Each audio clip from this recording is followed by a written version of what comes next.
মোকাবেলা করতে চেয়েছিল, ইসলাম পন্থীদেরকে নিঃশ্বাস করে দিতে চেয়েছিল, তারা আজ কোথায়? আমরা তাদের খুঁজছি। আজকে তারা দেখো, আমরা মুছে যাইনি, তারাই মুছে গিয়েছে।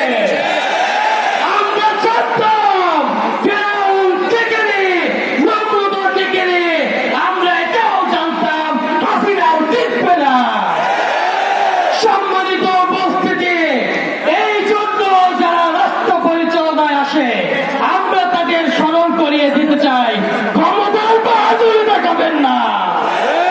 আগামীতেও যারা বিভিন্ন ত্যাগ দিয়ে ৭১-এর চেতনার নামে ইসলামী ছাত্র শিবির কিংবা জামাতে ইসলামীকে বিভিন্ন ভাবে দমন করতে চায়, দলিত করতে চায়, তারা যাতে তাদের যুদ্ধকে কন্ট্রোল করে। অন্যথায় পতিত হাসিনার চেয়ে খারাপ পরিণতি তাদের হবে।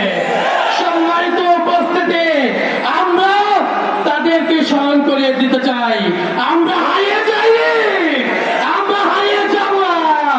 আমাদের শেষ রক্তবিন্দু দিয়ে হলেও আল্লাহর এই জমিনে আল্লাহর দিনকে প্রতিষ্ঠা করতে আমরা সংগ্রাম চালিয়ে যাব ইনশাআল্লাহ।